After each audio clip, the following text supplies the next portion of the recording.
Well, I referred to earlier in the world of the public safety community, which is one that doesn't get a lot of attention. Let me just start by saying, when hurricane season comes, we get all the warnings and the messages about tin food and water and putting out first aid supplies and so on, and doing from a household perspective what you need to do.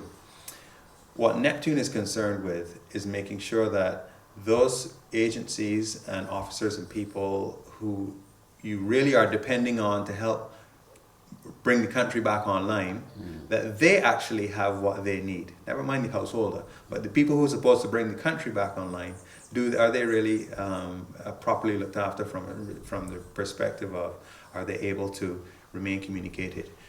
Can the Prime Minister reach the Attorney General? Can the Police Commissioner reach whichever superintendent he needs to do for this? Is the EM, all their people in the District Emergency Organization folks, are they connected? Are we able to come back, for example, after a hurricane? So what we are doing is we've designed some solutions around providing what we call resilient telecommunications infrastructure and services that use a lot of the existing infrastructure that we have in place, but bring new technology to bear. Some of the equipment you see around you is equipment that is the only ones of its kind, as far as I'm aware, in this region, this part of the world. We've been working very closely with folks in the police, service.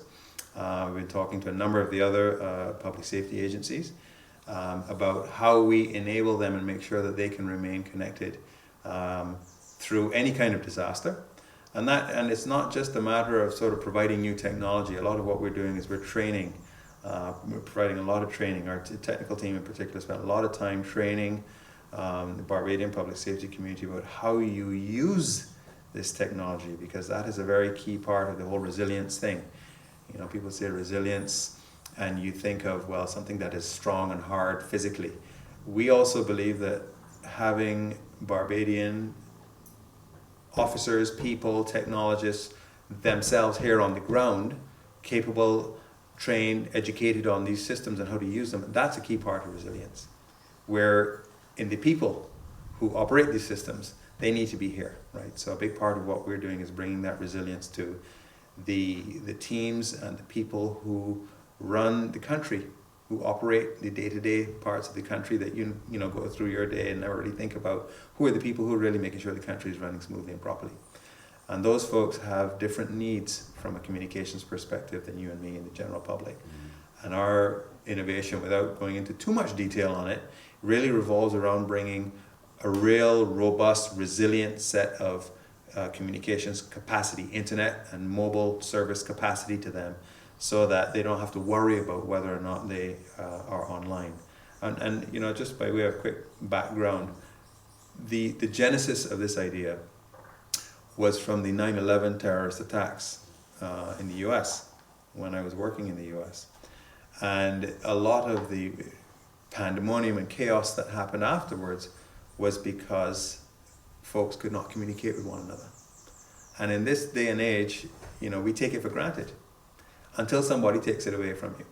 So you can imagine what happens when, what happens when the internet goes down now, or your cell phone is not working. No, it's like a problem, it's a real problem. So we are making sure that the learnings from what happened after 9/11 and all of the improvements in thinking and systems and ways of doing things have been improved since then in the world of public safety, that they are being brought to our world here, because we need it more than anybody down here, because we need to become self-sufficient. We need to be able to make our way in the world as we've always done. And it's a brave new world in the world of technology, and we're behind the curve. We are behind the curve, and by the grace of God, we haven't really been tested yet by a real man-made or natural disaster. And that's what we are making sure that we get those systems and those relationships and that capability in place for the region.